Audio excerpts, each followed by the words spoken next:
Britain's absence at the EU's top table will have a huge impact on the bloc's future sanctions, say analysts. Some estimates hold that up to 80% of the EU's sanctions that are in place have been put forward or suggested by the UK. The UK is also a very important player, of course, as a leading economic and political power, soft power player in the world. Also, the City of London means that financial sanctions are rendered much stronger through the UK's participation. Britain was quick to coordinate diplomatic expulsions among EU allies following the nerve agent attack in Salisbury last year against a former double agent, which London blamed on Moscow.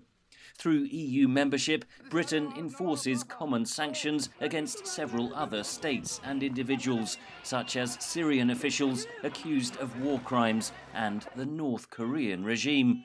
After Brexit, Britain can go its own way. So will it diverge from Europe?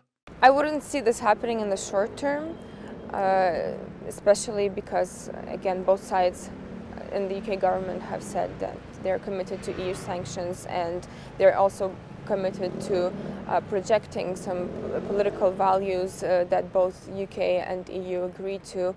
While unlikely, it's possible Britain might seek competitive advantage over Europe by diverging its sanctions policy. When you think about the tensions that will come into play post-Brexit, when it comes down to trying to negotiate new trade deals, seeking new foreign investment into the country, there will be a pressure to a balance to be made between alignment with EU sanctions and domestic interests.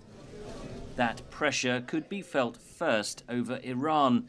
Alongside EU allies, Britain backs the 2015 Iran nuclear deal, but Washington has pulled out. Britain urgently wants a trade deal with the United States post-Brexit.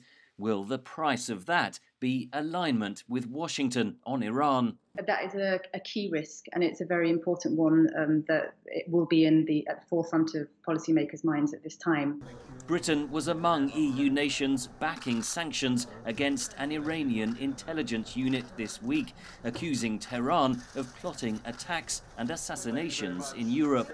Both Brussels and London insist they will continue to work together to counter common threats through a range of policy tools, including sanctions. Henry Ridgwell for VOA News, London.